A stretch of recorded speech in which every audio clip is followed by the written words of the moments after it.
Olá, bom dia, graça e paz. Vamos iniciar nosso estudo desta semana. Hoje vamos estudar e aprender juntos no capítulo 2 de Números.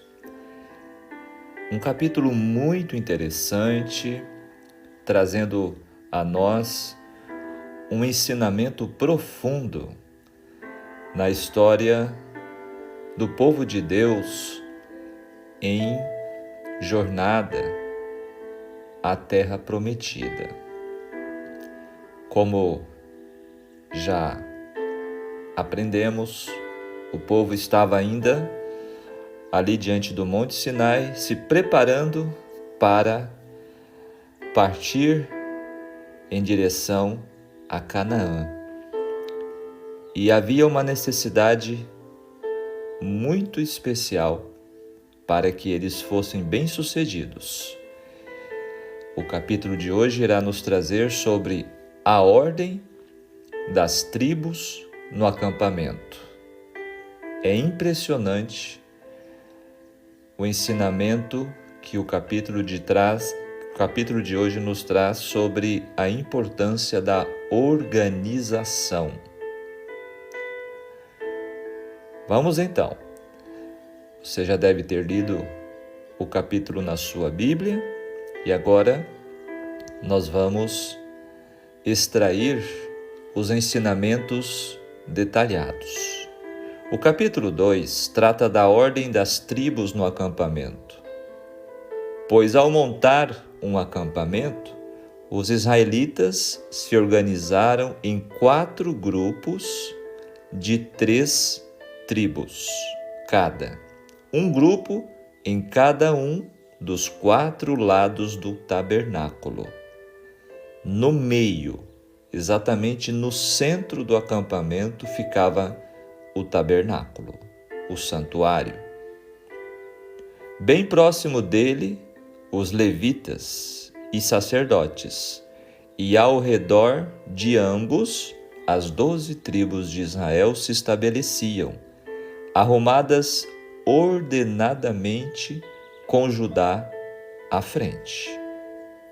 Essa era a tribo que estava estabelecida à frente das demais. Por que será? Judá tem um significado especial. Nosso Senhor Jesus nasceria descendente dessa tribo. Olha que interessante. Essa organização fazia parte do simbolismo elaborado de como a presença santa de Deus deveria estar no centro da existência de seu povo. Que lições devemos tirar deste capítulo para nós hoje? Vamos ver? Vamos ver na nossa reflexão e nosso estudo de hoje. Então vamos aos detalhes, análise e comentários. São 34 versículos que narram a ordem e a disposição das tribos acampadas e em viagem. As 12 tribos eram divididas em 4 grupos de 3, como já falamos, formando assim 4 exércitos. Os levitas acamparam-se ao redor do tabernáculo. Nas marchas, as tribos deveriam seguir umas às outras na mesma ordem, segundo a qual foram mencionadas. Compare essa disposição com a cidade quadrangular, a Nova Jerusalém, descrita em Apocalipse 21, verso 16. Existe uma relação.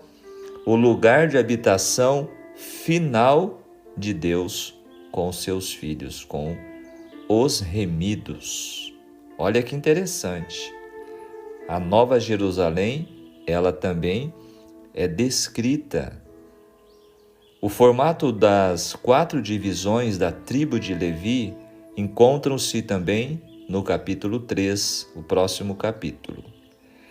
O segundo capítulo, o capítulo de hoje, nos ensina, então, o seguinte: primeiro, Deus é um Deus de ordem. Segundo, a união da diversidade é um grande princípio da vida. A união na diversidade.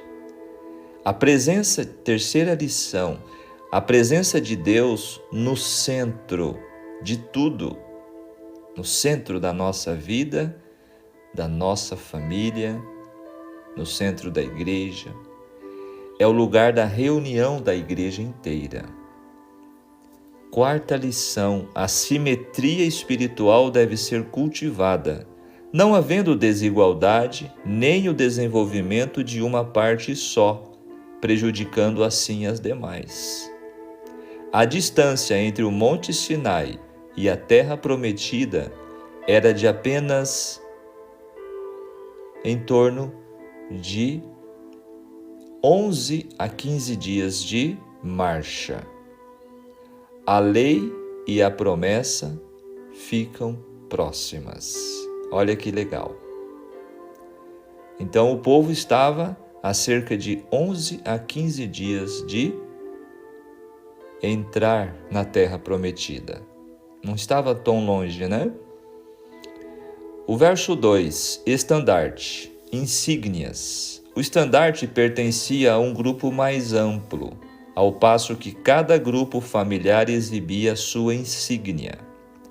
A nação de Israel foi organizada de acordo com as tribos por várias razões.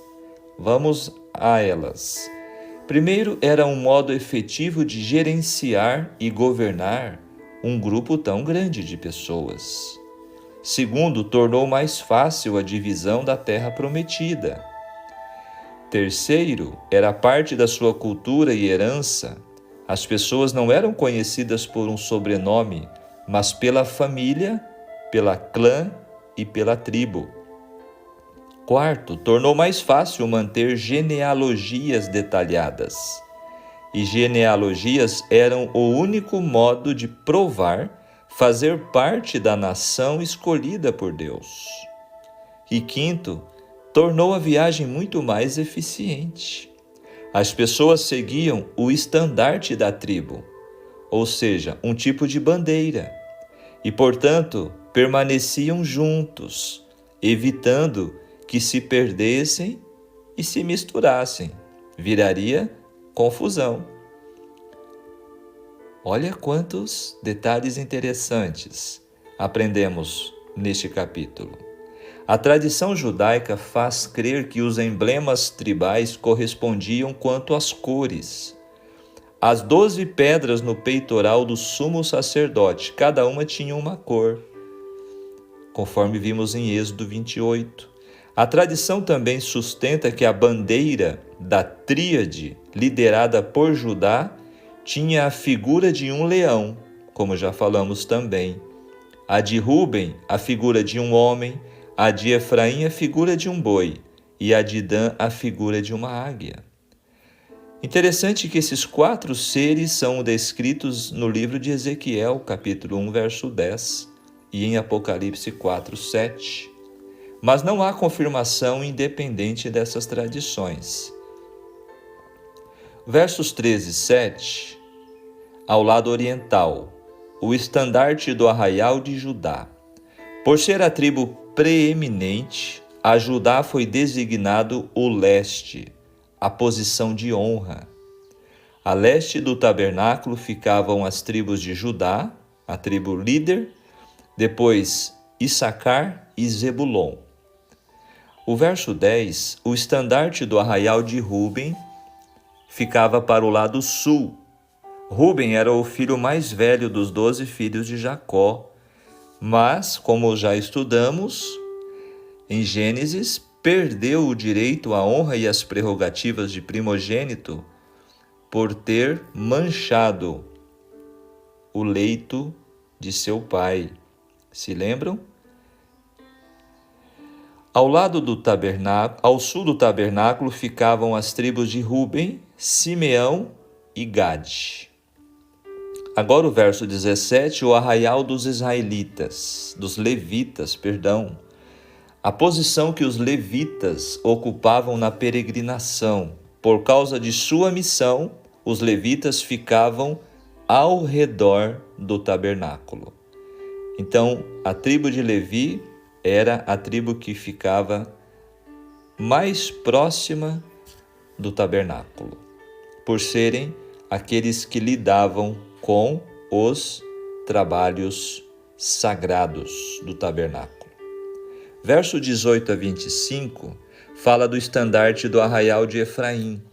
Os dois filhos de Raquel, José e Benjamim, estavam a oeste. Os dois filhos de José, Manassés e Efraim, receberam uma bênção especial do avô deles, Jacó, mas o filho mais jovem, Efraim, recebeu a precedência sobre Manassés. O terceiro exército das tribos de Efraim, Manassés e Benjamim. Assim acampavam juntos os descendentes de Raquel. 25. O estandarte do arraial de Dan estaria para o norte. Dan era filho de Jacó e Bila. A posição exaltada de Dan nas circunstâncias deste versículo contrasta com as profundezas em que a tribo caiu posteriormente, pois se estabeleceu entre os pagãos e foi eliminada do registro sagrado e não sendo mencionada entre as 12 tribos da Nova Jerusalém. A tribo de Dan, infelizmente, não perseverou. Ao norte do tabernáculo ficavam as tribos de Dan, de Naftali e de Azer. A ordem das tribos tentava agrupar as tribos que eram descendentes das mesmas mães. Apenas os filhos de Zilpa, Azer e Gade foram separados entre norte e sul. O verso 33 diz que os levitas não foram contados entre os filhos de Israel. Os levitas eram oficiais e guardas do santuário. Ao invés de acampar a uma distância do santuário como as outras 12 tribos, os levitas deveriam acampar próximo, ao redor dele, como um cordão protetor. Haviam 13 tribos descendentes dos 12 filhos de Jacó, que se chamou depois Israel, porque Jacó deu a José uma herança dupla ao adotar seus filhos, Efraim e Manassés, como seus descendentes. Verso 34, assim fizeram os filhos de Israel, termina o capítulo dizendo, conforme tudo que o Senhor ordenara a Moisés. Assim como no capítulo 1, verso 54, essas palavras, demonstrando obediência total, formam um contraste com a tolice posterior de Israel. Infelizmente, isso não permaneceu assim. E, junto às bandeiras, cada um com o seu clã e com sua família. Realização importante para um povo tão numeroso, tão recentemente escravizado e mais recentemente ainda uma turba desorganizada. Talvez fosse a boa ordem reinante nesse acampamento que tivesse levado Balaão a dizer: quão belas são as suas tendas, ó Jacó, as suas habitações, ó Israel. Os capítulos 1 e 2 informam o tamanho e a disciplina da hoste israelita. O centro das atenções era o tabernáculo, o lugar da morada de Deus. Jeová estava no meio deles, provendo garantia de esperança, segurança e progresso. O temor e a reverência que o tabernáculo inspirava se deviam ao fato de Jeová habitar ali. A separação do lugar da presença divina das ocupações da vida diária ajudavam a inspirar respeito pela autoridade e um sentido de disciplina entre o povo. Atualmente, a Igreja de Deus, a Igreja invisível, É como um exército em marcha, e o Senhor está com ela. É muito lindo isso aqui, hein, gente? Esse capítulo me impressionou muito. Agora, organização divina. O espírito de profecia diz assim: o arraial dos hebreus estava arranjado em ordem exata.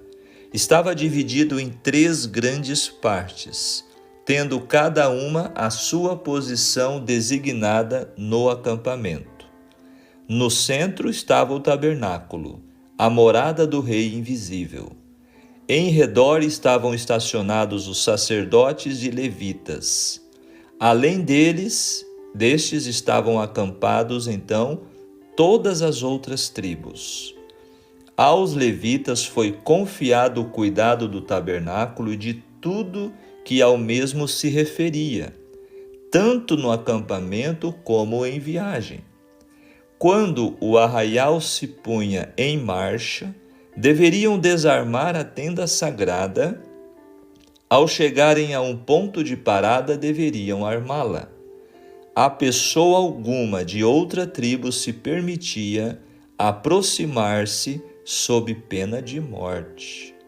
Os levitas estavam separados em 3 divisões, conforme os descendentes dos 3 filhos de Levi, e a cada uma foi designada sua posição e obra especial. Na frente do tabernáculo e mais próximo dele estavam as tendas de Moisés e Arão. Ao sul estavam os coatitas, cujo dever era cuidar da arca e de outros aparelhamentos. Ao norte estavam os meraritas, que foram encarregados das colunas, dos encaixes, das tábuas e etc. Na retaguarda, os gersonitas, a quem foi confiado o cuidado das cortinas. Especificou-se também a posição de cada tribo. Cada uma deveria marchar e acampar-se ao lado de sua própria bandeira, conforme o Senhor havia ordenado. Os filhos de Israel assentarão as suas tendas, cada um debaixo da sua bandeira, segundo as insígnias da casa de seus pais. Ao redor, defronte da tenda da congregação, assentarão as suas tendas. Como assentaram as suas tendas, assim marcharão, cada um no seu lugar, segundo as suas bandeiras. Como está nos versos 2 e 17. Aquela multidão mista que do Egito acompanhara Israel, não foi permitido ocupar as mesmas seções das tribos. Deveriam, porém, morar nos arredores do acampamento, e deveria a sua descendência ser excluída da comunidade até a 3ª geração. Patriarcas e Profetas 374 e 375 é a fonte deste texto explicativo. Vamos agora aplicar o estudo deste capítulo para hoje. O capítulo de hoje revela preciosas verdades que devem ser fundamentais para nós. São eles: Deus deve ser central na vida diária. A rotina de quem não inclui Deus no centro de tudo será a ruína. Deus deve organizar a vida de cada indivíduo e de cada família. Se Deus não tiver permissão para administrar cada membro da família, tua vida será uma bagunça, uma desordem, uma baderna. O próprio Deus organizou o acampamento de seu povo no deserto antes de avançarem em direção a Canaã. Ele sistematizou a localização geográfica de cada tribo, conforme vimos do lado leste, Judá, Issacar e Zebulon, do lado sul, Rúben, Simeão e Gade, do lado oeste, Efraim, Manassés e Benjamim, e do lado norte, Dan, Azer e Naftali. A nação que não tem Deus como Senhor no centro de tudo, não terá prazer em viver. Povo assim anda desnorteado, na incerteza do amanhã. Trabalha por trabalhar, vive por viver. O estresse é o resultado da ganância e a morte simplesmente o fim do cansaço. Olha que forte isso aqui, hein? Né? Quando Deus não está no centro da nossa vida, da nossa família, infelizmente, o que se vê tanto hoje, estresse, incerteza e uma verdadeira confusão. A tribo de Levi foi organizada para estabelecer-se no meio do acampamento, ao redor do tabernáculo, cuidando da espiritualidade, tanto quanto as outras tribos cuidariam do sustento e da segurança.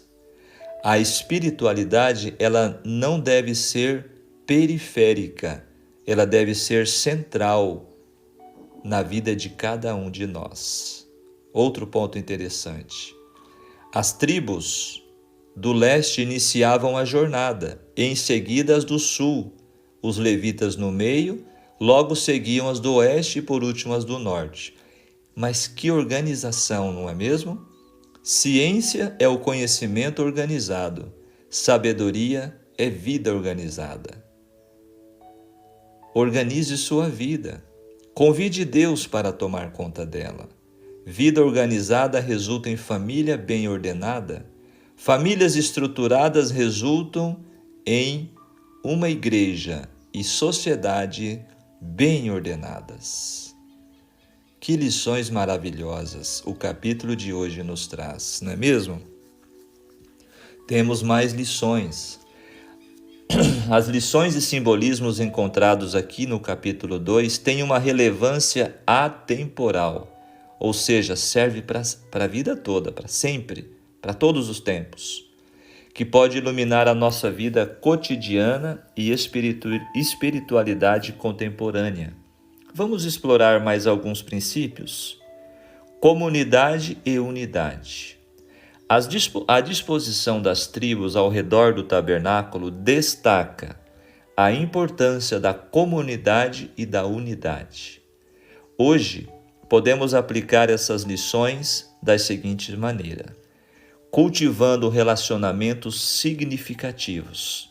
Assim como as tribos trabalhavam juntas para cumprir um propósito maior, podemos cultivar relacionamentos significativos em nossas famílias, amizades e comunidades. Valorizar a diversidade de experiências e perspectivas enriquece nossas vidas. Outro ensinamento, construindo comunidades fortes.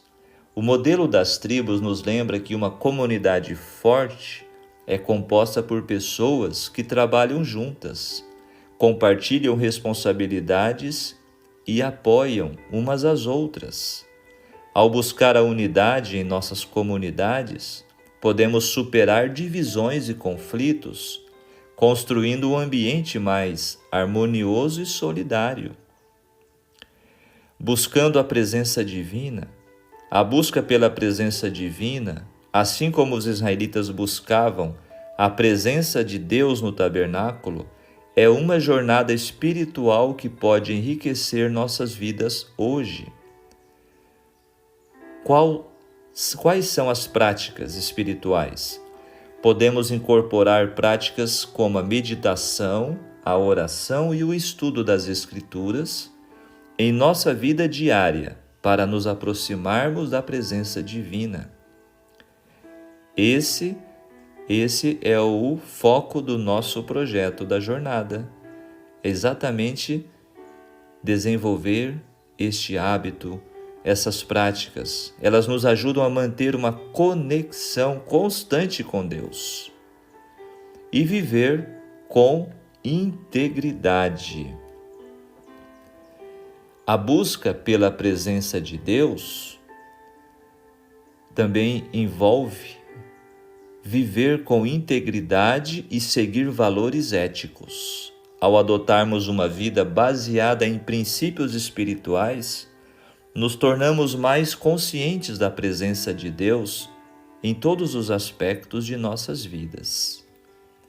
Portanto, concluindo nossa reflexão de hoje, assim como o antigo Israel acampava e marchava conforme a orientação de Deus, colocando o plano divino acima de suas terrenas aspirações, como povo remanescente, precisamos fazer o mesmo.